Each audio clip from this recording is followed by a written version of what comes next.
Inca দীপকে বিয়ে করার জন্য জোরাজুরি করলে ইনকাকে থাপ্পড় মারে ঝাঁপি। হ্যাঁ বন্ধুরা, এমনটাই দেখা যাবে। বিস্তারিত জানতে ভিডিওটি না টেনে সম্পূর্ণ দেখতে থাকুন।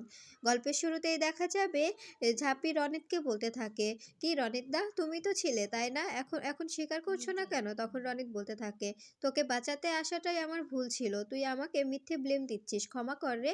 তোকে বাঁচাতে এসে যে এভাবে এভাবে আমি অপদস্থ হব ভাবতে পারিনি। তবে আর তোকে বাঁচাতে আসতাম না। তখন দেখা যায় ঝাঁপি বলতে থাকে, তুমি যে এটা অভিনয় করছো সেটা আমি খুব ভালো করেই জানি, আর অভিনয় করতে হবে না। এরপরে দেখা যায় সেখান থেকে রনিত বেরিয়ে যায়। এরপরে বিতান ও বলতে থাকে, আচ্ছা ঝাঁপি, তুই যে বলছিস সেটা কি সত্যি? তোর ধারণা কি ঠিক? তখন ঝাঁপি বলতে থাকে, আমি একদম শিওর যে ওটা ওটা রনিতই ছিল, রনিতদাই ছিল। এরপরে দেখা যায় দীপ বলতে থাকে, ঝাঁপি তুই বাড়িতে ফিরে যা, আমি একটা কাজ সেরে আসছি। এরপরে বিতানকে বলতে থাকে, বিতান তোরা ওকে বিতান অজয় তোরা দুজন ওকে বাড়ি নিয়ে যা, আমি একটা কাজ সেরে আসছি। এরপরে তখন এই ঝাঁপিকে বাড়ি পাঠিয়ে দিয়ে দীপ রনিতের বাড়িতে চলে আসে, আর রনিত ও ইনকা দুজনকে একসঙ্গে অ্যাক্রিজ করতে শুরু করে।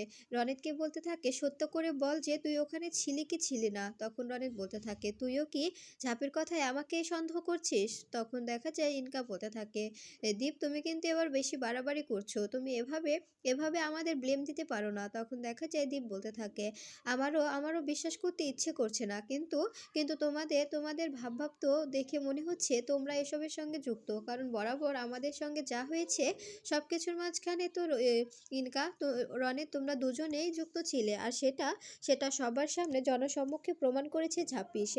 সেটা কি ভুলে যাচ্ছ? সেই ভিত্তিতে আমি জানতে এসেছি যে রনের তুমি সত্যি কি এসবের সঙ্গে যুক্ত আছো? আর যদি থাকো এখন স্বীকার করছো না, পরে যদি আমি জানতে পারি তখন কিন্তু ভালো হবে না। এরপরে দেখা যায় রনিত বলতে থাকে, তুই কিন্তু এবার আমাদের বন্ধুত্বটা শেষ করতে চাইছিস। তুই কি ঝাঁপিকে ভালোবাসিস বলতো? তখন দেখা যায় দীপ বলতে থাকে, এখানে ভালোবাসার কথা উঠছে না। তখন রনিত বলতে থাকে, অবশ্যই ভালোবাসার কথা উঠছে। তুই যদি সত্যি ভালোবেসে থাকিস তবে তুই ঝাঁপিকে নিয়ে থাক, ইনকার কাছে খবরদার আসবি না। এরপরে দেখা যায় দীপ বলতে থাকে, ইনকা যেগুলো কাজ করেছে তারপরে ইনকাকে ভালোবাসা তো দূরের কথা, ইনকার সঙ্গে বন্ধুত্ব রাখাটাও আমার পক্ষে সম্ভব না। তারপরে তোরা যদি আমাদের ক্ষতি করার চেষ্টা করিস তবে ভালো হবে না। এরপরে দেখা যায় ইনকা বলতে থাকে, দীপ তুমি কিন্তু এবার আমাকে আমাকে বেশি বেশি কথা বলছো, আমাকে অপমান করছো। তুমি বুঝতে পারছো আমি কি করতে পারি? তোমার কথা ভেবে আমি এতদিন এরকম থেকেছি, কিন্তু এখন দেখছি আমার নতুন করে জীবন শুরু করাটাই ঠিক হবে। আমি এখন অন্য একটা ছেলের সঙ্গে নতুন করে জীবন শুরু করব, আর সেটা দেখে তুমি নিজেকে ক্ষমা করতে পারবে না। তখন দীপ বলতে থাক, তোমাকে নতুন করে জীবন শুরু করতে কে বারণ করেছে? তুমি নিজের জীবনটা নিজে শুরু করলেই তো পারো। তখন দেখা যায় ইনকা বলতে থাকে, তুমি সত্যি বলছো? তুমি মন থেকে বলছো যে আমি অন্যজনের সঙ্গে জীবন শুরু করলে তুমি সেটা মেনে নিতে পারবে? তখন দীপ বলতে থাকে, অবশ্যই পারবো, কেন পারবো না? তুমি কি আমার বউ নাকি? তুমি শুধু আমার তোমাকে আমি একসময় ভালোবাসতাম, জাস্ট এইটুকুই, আর কিছু না। আর এখন আমার ওয়াইফ আছে। তখন রনেক বলতে থাকে, তার মানে ধরে নিচ্ছি যে তুই ঝাঁপিকে ভালোবেসে ফেলেছিস তাই না? এরপরে দেখা যায় দীপ সেখান থেকে বেরিয়ে আসে, আর বাড়িতে আসলে তখন ঝাঁপি বলতে থাকে, তুমি রনিতদার বাড়ি গিয়েছিলে তাই না? তখন দীপ বলতে থাকে, হ্যাঁ গিয়েছিলাম। কেন, কি হয়েছে? তখন দেখা যায় ঝাঁপি বলতে থাকে, কেন কেন গিয়েছিলে? তখন দেখা যায় দীপ বলতে থাকে, গিয়েছিলাম প্রশ্ন করতে যে সত্যি কি রনিতে ওখানে ছিল নাকি? তখন ঝাঁপি বলতে থাকে, কি বললো? তখন দীপ বলতে থাকে, স্বীকার করলো না, সেখানে ইনকাও ছিল, ইনকাও কিছু স্বীকার করলো না, ইনকারও উল্টো আমাকে কথা শোনালো ও নাকি নতুন করে জীবন শুরু করবে। আমি সহ্য করতে পারবো কিনা আমিও বলে দিয়েছি, আমি কেন সহ্য করতে পারবো না? আমার জন্য আমার ঝাঁপি আছে, আর তুমি নতুন করে জীবন শুরু করলে আমরা বেঁচে যাই, আর আমাদের জীবনে কোনো কিছুতে নাক গলানোর সাহস দেখাবে না তুমি, আর আমাদের বাড়িতেও কখনো আসবে না। এরপরে ঝাঁপি বলতে থাকে, তুমি সত্যি এগুলো বলেছো? তখন দীপ বলতে থাকে, হ্যাঁ বলেছি। এরপরে ঝাঁপি বলতে থাকে, আমার মনে হচ্ছে কি রনিতদা ও ইনকাদি দুজনে মিলে আমাদের সঙ্গে এরকম গেম খেলছে। এই গেম খেলা ওদের থেকে বন্ধ করতে হবে।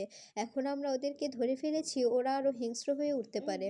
তখন দেখা যায় দীপ বলতে থাকে, আচ্ছা তোর কি সত্যি মনে হয় যে রনিতি এমনটা করেছে? তখন ঝাঁপি বলতে থাকে, হ্যাঁ আমি আমি নিশ্চিত যে রনিত দাই এমনটা করেছে। তখন দীপ বলতে থাকে, আমার কিন্তু মোটেও তা মনে হয় না। আসলে রনিত তো তোকে ভালোবাসতো তাই না? আমরা ছোটবেলা থেকে একসঙ্গে বড় হয়েছি। তুই তো রনিতকে চিনিস, তারপরেও কেন এসব বলছিস? তোকে তো ও ভালোবাসতো, তুই একসময় না হয় রিফিউজ করে দিয়েছিস। তখন দেখা যায় ঝাঁপি বলতে থাকে, সেই ক্ষোভ থেকেই তো সেই ক্ষোভ থেকেই তো সেই ক্ষোভ থেকেই তো এমনটা করছে। এরপরে দেখা যায় দীপ বলতে থাকে, কি কি বলছিস তুই? তখন ঝাঁপি বলতে থাকে, হ্যাঁ ইনকাদি যেমন তুমি ভালোবাসো না বলে তোমার উপর প্রতিশোধ নিতে আমার আমার ক্ষতি করে, ঠিক তখন তেমনই ও এরকমটাই শুরু করেছে। এরপরে ঘুমিয়ে পড়ে সবাই। এরপরে দেখা যায় ঝাঁপি হঠাৎ করে চিৎকার করে উঠে আর বলতে থাকে, না এটা কিছুতেই হতে পারে না, এটা কিছুতেই হতে পারে না। এরপরে দেখা যায় দীপ উঠে বলতে থাকে, কি হয়েছে, তুই চিৎকার করছিস কেন? তখন ঝাঁপি বলতে থাকে, আমি দেখলাম ওই বুড়ো বটতলার ওই বুড়োটা, ওটা আর অন্য কেউ নয়, ওটা একদম রনিতদার মতোই দেখতে, ওটা রনিত দাই। আর আর এসব কিছু রনিত দারই প্ল্যান, রনিত দাই করেছে। আমি কিছুতেই ওকে ছাড়বো না। তখন দীপ বলতে থাকে, কিন্তু তুই তুই এসব কি বলছিস? তুই ভেবেচিন্তে কথা বলছিস তো? তখন ঝাঁপি বলতে থাকে, হ্যাঁ আমি সে ভেবেচিন্তেই বলছি, সবটা নিশ্চিত হয়ে বলছি যে ওটা রনিতদাই ছিল, রনিতদা ছাড়া আর কেউ ছিল না। ওটা রনিতদা ছদ্মবেশ নিয়ে এমনটা করেছে। রনিতদাকে আমি কিছুতেই ছাড়বো না। রনিতদা এভাবে আমার জীবনটা নষ্ট করতে চাইলো, আমি কিছুতেই ওকে ছাড়বো না। ও আমার সতীত্ব নষ্ট করতে চেয়েছিল। তখন দীপ বলতে থাকে, তুই এতটা উত্তেজিত হোস না, আমি তোর পাশে আছি। তখন ঝাঁপি বলতে থাকে, আমাদের আমাদের জোরালো প্রমাণ খুঁজতে হবে, আমাদের বুড়োবরতলায় যেতে হবে, ওখানে আমরা অনেক প্রমাণ পাবো, ওখানে অনেক কিছু লুকিয়ে আছে। তখন দীপ বলতে থাকে, ঠিক আছে আমরা কাল সকালেই সেখানে চলে যাব। তখন দীপ বলতে থাকে, হ্যাঁ হ্যাঁ কাল সকালেই চলে যাব। তখন ঝাঁপি বলতে থাকে, হ্যাঁ আমাদের ওখানে গিয়ে ওখানকার লোকজনের সঙ্গে কথা বলে সবটা নিশ্চিত হতে হবে, আর সবকিছু প্রমাণ বের করতে হবে, আর ওদেরকে এর জন্য শাস্তি পেতে হবে। ওরা যেরকম শুরু করেছে এভাবে শাস্তি না দিলে বড় কোনো ক্রিমিনালি অফেন্স করে ফেলবে, তখন অনেক বড় ক্রিমিনাল হয়ে যাবে, তখন আমরা নিজেদেরই ক্ষমা করতে পারবো না। হয়তো নিজেরা ওদেরকে পুলিশের হাতেও তুলে দিতে হেজিটেট বোধ করব, আবার বাহিরে রাখলে নিজেদের ক্ষতি হবে, আমরা তখন দোটানায় পড়ে যাব। তুমি বুঝতে পারছো? তখন দীপ বলতে থাকে, হ্যাঁ আমি বুঝতে পারছি। আমি আমি ইনকাকে যেভাবেই হোক এসব করা থেকে থামাবো। মেয়েটা একদম একদম শেষ হয়ে গেছে, ও ভালোবাসায় অন্ধ হয়েছে। তখন ঝাঁপি বলতে থাকে, ভালোবাসা যদি অন্ধ হতো তবে এত কিছু করতো না। ও ভালোবাসায় অন্ধ হয়নি, ও জেদ থেকে এরকম করছে। ও এটাকে জেদ ভেবে নিয়েছে। এরপরে দেখা যায় দীপ ও ঝাঁপি দুজনে বুড়ো বটতলায় চলে আসে, আর সেখানে থাকা একটি লোকের সঙ্গে কথা বলতে থাকে।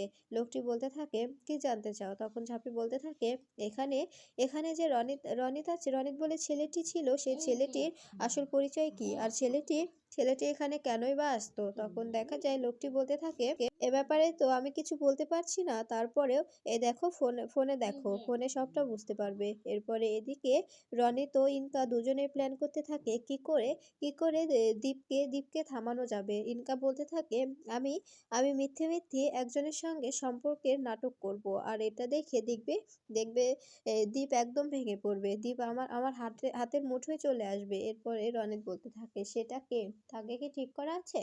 তখন দেখা যায় তখন দেখা যায় ইনকা বলতে থাকে, হ্যাঁ আমাদের আমাদের ফ্রেন্ড, লন্ডনেই আমাদের একটা ফ্রেন্ড ছিল।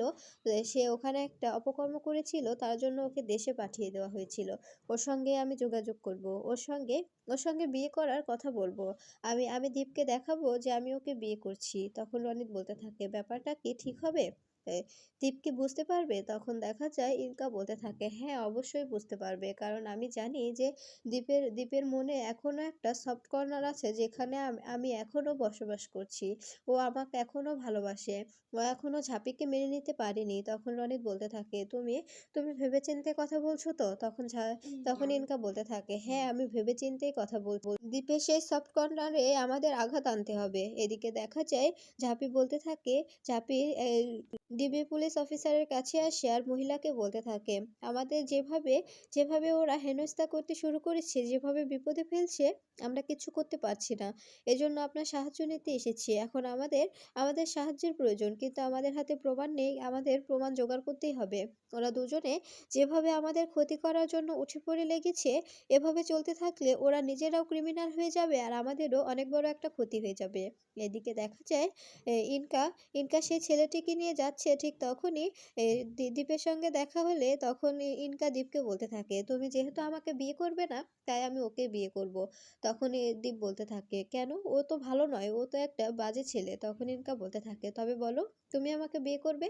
তখন ঝাঁপিয়ে এসে ইনকাকে বলতে থাকে, ইনকা দি তুমি আমার হাজবেন্ডকে এভাবে বিয়ে করতে জোর করতে পারো না। এরপরে ইনকা কথা বললে তখন ইনকাকে থাটিয়ে একটা থাপ্পড় মারে ঝাঁপিয়ে আর বলতে থাকে, এভাবে এভাবে আমার বরকে যদি বারবার বারবার জোর জোর করো তবে কিন্তু ভালো হবে না।